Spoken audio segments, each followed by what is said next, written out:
আপনার স্ত্রী বারবার যদি বাপের বাড়ি চলে যায়, অথবা আপনার সন্তানকে আপনি কোনো হস্টেল অথবা মাদ্রাসায় দিয়েছেন পড়াশোনা করার জন্য, সে বারবার করে সেখান থেকে পালিয়ে আসে, তার মন লাগে না, অথবা কোনো মহিলার বিবাহ হয়ে গেছে কিন্তু তার সংসারে মন লাগছে না, সে সংসার করতে তার ইচ্ছা হচ্ছে না, এরকম যদি সমস্যা থেকে থাকে তাহলে আপনারা সূরা ইয়াসিনের এই গোপন আয়াতটি আপনারা পাঠ করে পানিতে দম করে আপনি তাকে পান করাবেন। ইনশাআল্লাহ এই আমলের বিনিময়ে, এই আমলের বরকতে আপনার ছেলে, আপনার সন্তান, সে আর কখনো বাড়ি ফিরে আসবে না। সে মন দিয়ে মেহনত করে সে পড়াশোনায় মন লাগিয়ে দেবে।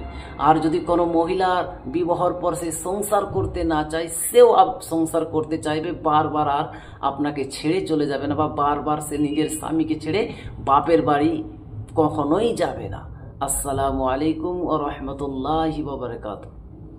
আশা করছি আল্লাহর অশেষ রহমতে, দয়াতে, মেহেরবানিতে আপনারা সবাই ভালো আছেন।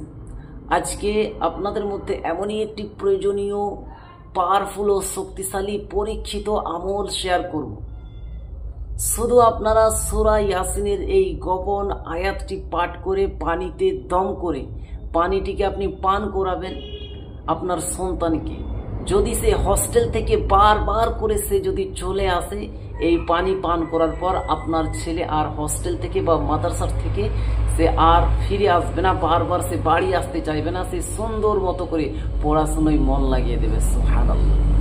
অথবা আপনার কোনো কন্যা সন্তানকে আপনি বিয়ে দিয়েছেন, কন্যা সন্তানের বিবাহ হয়ে গেছে, সে সংসার করতে চাইছে না, বারবার বাপের বাড়ি চলে আসছে। অথবা আপনি একজন পুরুষ, আপনি একজন মহিলাকে বিবাহ করেছেন, সে বারবার আপনাকে ছেড়ে সে মায়ের বাড়ি চলে যায়, তাকেও যদি এই আমলটা করেন, তাকেও যদি এই সূরা ইয়াসিনের গোপন আয়াতটি পড়ে পানিতে দম করে যদি আপনি পান করিয়ে দেন, ইনশাআল্লাহ তাআলা সেও খুব সুন্দর মতো করে সংসার করবে, আপনাকে ছেড়ে যাবে না, অথবা স্বামীকে ছেড়ে আসবে না। তো সম্মানিত শ্রোতাবিন্দু ও আমার দিনী ভাই বোনেরা, এই আমলটি কিভাবে করবেন, কি নিয়মে করবেন, সেটি নিয়ে আমি আরো বিস্তারিতভাবে আলোচনা করব।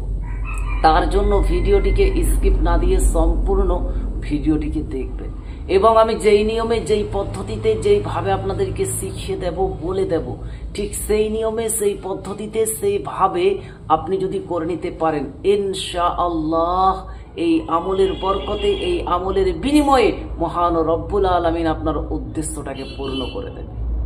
অর্থাৎ আপনি আপনার সন্তানের জন্য করেন, যেটা সে খুব মন দিয়ে পড়ছে না, সে হস্টেল থেকে বারবার পালিয়ে আসছে, অথবা আপনার কোনো কন্যা সন্তানের কোনো জায়গায় আপনি বিবাহ করিয়েছেন বা বিয়ে দিয়েছেন, সেখান থেকে সে বারবার বাপের বাড়ি চলে আসছে, অথবা আপনার ওয়াইফ, আপনার স্ত্রী বারবার সে মায়ের বাড়ি চলে যাচ্ছে, সে আপনার সঙ্গে ঠিক মতো সংসার করছে না, সে সংসারে মন দিচ্ছে না, এই আমল করার পর সব কিছু ঠিক হয়ে যায়। তো সম্মানিত শ্রোতাবিন্দু বা আমার দিনী ভাই বোনেরা, আমাকে অনেকেই বাংলাদেশের যশোর, বাংলাদেশের চিটাগঞ্জ, সিরাজগঞ্জ, বাংলাদেশের বরিশাল, ঢাকা, বাংলাদেশের বিভিন্ন জায়গার থেকে আমাকে এই মেসেজটা অনেক বেশি করা হয়েছে, এবং কিছু কিছু আসাম থেকেও করা হয়েছে, কিছু আমাদের পশ্চিমবঙ্গ, ইন্ডিয়ার পশ্চিমবঙ্গ থেকে করা হয়েছে, কিছু কিছু আমাকে কোচবিহার থেকে কিছু কিছু আপু আমাকে কমেন্ট করেছেন যে হুজুর আমার একটা সন্তান রয়েছে, অনেক টাকা পয়সা তার পেছনে আমরা ভাঙছি, অনেক টাকা পয়সা খরচা করছি, যেখানে যেই হস্টেলে দিই সেখান থেকে কিছুদিন পর চলে আসে, সে থাকতে চাইছে না, তার মন লাগে না, এরকম করে আমাকে কমেন্ট করেছে।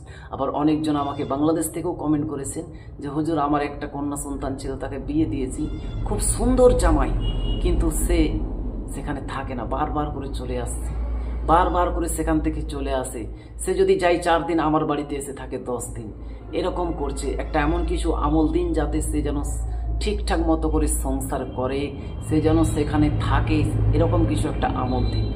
অথবা আরো অনেকজন আমাকে কমেন্ট করেছেন যে হুজুর আমি একটা নতুন বিয়ে করেছি, আমার ওয়াইফ এখানে থাকতে চাইছে না, সংসার করতে চাইছে না, সে বারবার বাবার বাড়ি চলে যায়, মায়ের বাড়ি চলে যায়, খালার বাড়ি চলে যায়, তো হুজুর এমন একটা আমল দিন যাতে করে আমি আমলটা করলে আমার ওয়াইফ আমাকে ভালোবাসে এবং আমার কাছেই সর্বদাই থাকে।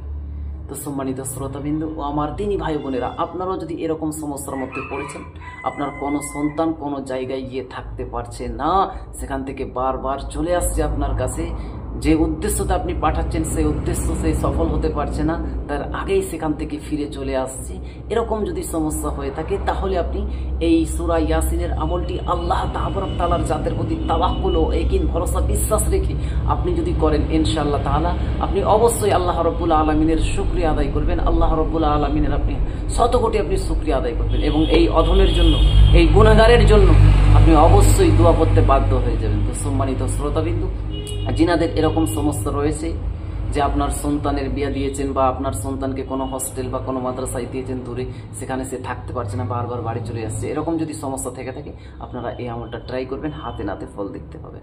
তো সম্মানিত শ্রোতাবিন্দু ও আমার দিনী ভাই ও বোনেরা, এই আমলটি কিভাবে করবেন সেইটি বলার পূর্বে আমি আপনাকে বলে রাখি, আপনি যদি আমার চ্যানেলের নতুন দর্শক হন এবং এই রিলেটেড ভিডিওগুলি নিয়মিত আপনি দেখতে চান, শিখতে চান, তাহলে অবশ্যই আমার এই আল্লাহ মহান ছোট্ট ইউটিউব চ্যানেলটিকে সাবস্ক্রাইব করে পাশে থাকা বেল আইকনটিকে অল করে দেবেন, যাতে করে আমি যখনই এই রিলেটেড নিত্য নতুন ভিডিও আপলোড দেব আপনার মোবাইলে একটা নোটিফিকেশন পৌঁছে যাবে, যার মাধ্যমে, যার কারণে আপনি খুব সহজে নিয়মিত ভিডিওগুলি দেখতেও পারবেন এবং শিখে নিতেও পারবেন। তো চলুন এবারে আমরা জেনে নিই এই আমলটি কিভাবে করবেন। সম্মানিত শ্রোতাবিন্দু ও আমার দিনী ভাই বোনেরা, এই আমলটি করার জন্য সর্বপ্রথম আপনি আপনার সামর্থ্য অনুযায়ী, আপনি আপনার ব্যক্তিত্ব হিসেবে যতটুকু পারবেন গরিব, অসহায়, মিসকিনকে অথবা এতিমখানায় যতটুকু পারবেন আপনি সাদকা করবেন। এই আমলের নিয়ত করে, এই আমলের উদ্দেশ্য করে আপনি সাদকা করে দিবেন। ঠিক আছে, আপনার সাদকা দিয়া যদি সম্পূর্ণ হয়ে যায়, আপনার সাদকা দিয়া যদি কমপ্লিট হয়ে যায়, তাহলে আপনি যে কোনো দিন আসরের নামাজের পর অথবা ফজরের নামাজের পর পাক পবিত্র হয়ে, পাক পবিত্র লেবাস পরিধান করে ওজুর সহি এক গ্লাস পানির উপরে অথবা মিষ্টি জাতীয় খাবারের উপরে এক গ্লাস পানি নেবেন, অথবা যে কোনো মিষ্টি জাতীয় খাবার, চিনি হতে পারে, মিষ্টি হতে পারে, গুড় হতে পারে, যে কোনো মিষ্টি জাতীয় খাবারের উপরে অথবা এক গ্লাস পানির উপরে আপনি সূরা ইয়াসিনের এই গোপন আয়াত সালামুন কওলাম মির রাব্বির রহিম পাঠ করবেন। কি নিয়মে পাঠ করবেন সেটাও আমি আপনাদেরকে বলে দিচ্ছি। আপনার যদি সাদকা দেওয়া সম্পূর্ণ হয়ে যায়, তাহলে আপনি যে কোনো দিন পাক পবিত্র হয়ে, পাক পবিত্র লেবাস পরিধান করে উজুর সহি গোপনভাবে আপনি আসরের নামাজের পর অথবা ফজরের নামাজের পর এক গ্লাস পানি অথবা যে কোনো অল্প কিছু মিষ্টি জাতীয় খাবারের উপরে আপনি সর্বপ্রথম 7 বার দরুদে ইব্রাহিম পড়বেন, অথবা যে কোনো দরুদে পাক, যেমন সাল্লাল্লাহু আলাইহি ওয়াসাল্লাম, এই দরুদটাকে অথবা দরুদ ইব্রাহিমকে আপনি 7 বার পড়বেন। 7 বার পড়া হয়ে গেলে আপনি সূরাতুল ফাতিহা আপনি 7 বার পড়বেন। বিসমিল্লাহির রহমানির রহিম, আলহামদুলিল্লাহি রাব্বিল আলামিন, আর রহমানির রহিম, মালিকি ইয়াউমিদ্দিন, ইয়্যাকা না'বুদু ওয়া ইয়্যাকা নাস্তাঈন, اهدنا الصراط المستقيم صراط الذين أنعمت عليهم غير المغضوب عليهم ولا الضالين। বিসমিল্লাহ সহ আপনি 7 বার সূরাতুল ফাতিহাকে তেলাওয়াত করবেন বা পাঠ করবেন। তারপরে আপনি সালামুন কওলাম মির রাব্বির রহিম, সূরা ইয়াসিনের এটা একটা আয়াত, সালামুন কওলাম মির রাব্বির রহিম, সালামুন কওলাম মির রাব্বির রহিম, কেবলমাত্র আপনি 313 বার সালামুন কওলাম মির রাব্বির রহিম আপনি পাঠ করবেন। তারপরে আপনি যখন আপনার 313 বার হয়ে যাবে, তারপরে আপনি কেবলমাত্র আবারও 7 বার দরুদ শরীফ পড়ে নেবেন। যে দরুদটা আপনি প্রথমে পড়েছিলেন সেটা দরুদ ইব্রাহিম হতে পারে অথবা যে কোনো দরুদে পাক, যেমন সাল্লাল্লাহু আলাইহি ওয়াসাল্লাম, এইটা আবারও 7 বার পড়ে নেবেন। তারপরে আপনি পানি অথবা মিষ্টি জাতীয় খাবারের উপরে 3টা ফু দিবেন। ফু দেওয়ার পর আপনি আপনার সন্তানকে পান করাবেন। যেই সন্তানটা আপনার কোনো জায়গায় গিয়ে থাকতে পারে না, অথবা যেই আপনার কন্যা সন্তানকে বিবাহ করিয়েছেন সে তার জামাইয়ের কাছে থাকতে চাইছে না, সংসারে থাকতে চাইছে না, বারবার চলে আসছে, কোনো না কোনো অজুহাত দেখিয়ে চলে আসছে, তাকে পান করাবেন। অথবা আপনার যদি ওয়াইফ হয়ে থাকে, আপনার ওয়াইফ, আপনি হয়তো নতুন বিবাহ করেছেন, সে বারবার করে বাপের বাড়ি চলে যাচ্ছে, আপনার কোনো খোঁজ খবর রাখছে না, সে সংসারে মন লাগাচ্ছেই না, এরকম যদি পরিস্থিতি হয় তাকে আপনি খাওয়াবেন।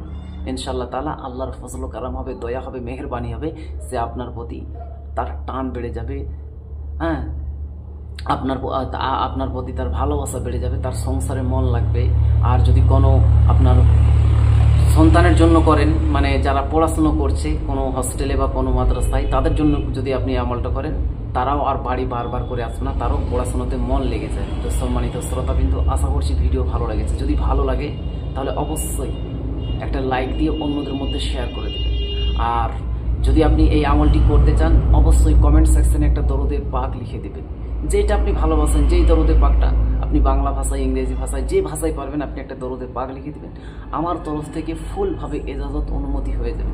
আমি আমার প্রত্যেকটি ভিউয়ার্সকে, যিনারাই দরুদ শরীফ লিখবে এই কমেন্ট সেকশনে ভিডিও, তেনাদেরকে আমি দিল থেকে, মন থেকে এজাজত দিচ্ছি, অনুমতি দিচ্ছি, পারমিশন দিচ্ছি। আপনারা আল্লাহর প্রতি ইয়াকিন, ভরসা, বিশ্বাস রেখে করুন। এবং আমি আল্লাহ তাবারক তাআলার কাছে দোয়া করি, মওলা গো, যিনারা তোমার প্রতি ইয়াকিন, ভরসা, বিশ্বাস রেখে সূরা ইয়াসিনের এই গোপন আয়াতের আমলটি করবে, সূরা ফাতিহার সহি, দরুদ শরীফের সহি, এই কমেন্ট সেকশনে দরুদে পাক লিখে, আল্লাহ তুমি যে উদ্দেশ্যটি নিয়ে, যে যার জন্য আল্লাহ আমলটি করবে, সেই আমলে তুমি তাকে কামিয়াবি দাও, সাফল্য দাও, আমিন ইয়া রাব্বাল আলামিন। তো সম্মানিত শ্রোতাবিন্দু, আপনি যদি আমার চ্যানেলের নতুন হন তাহলে অবশ্যই চ্যানেলটাকে সাবস্ক্রাইব করে পাশে থাকা বেল আইকনটাকে অল করে রাখবেন। আর যারা অলরেডি সাবস্ক্রাইবার করেছেন তেনাদেরকে অসংখ্য অসংখ্য ধন্যবাদ। যদি আপনার ভিডিও দেখে কোনো রকমের এই আমলটা আপনার বুঝতে অসুবিধা হয়, বুঝতে পারছেন না, এরকম যদি পরিস্থিতি হয় বা এরকম যদি মনে হয়, আপনি কমেন্ট করে জানাতে পারেন, অথবা স্ক্রিনে দেওয়া বা ডিসক্রিপশনে দেওয়া নম্বরে আপনি হোয়াটসঅ্যাপ, ইমো, টেলিগ্রাম রয়েছে, আপনি সেখানেও চাইলে যোগাযোগ করতে পারেন। তো আজকের ভিডিওটা আমি এখানেই সমাপ্ত করে দিলাম। আবারও দেখা হবে একটি নতুন আমলের সাথে। আল্লাহ হাফিজ।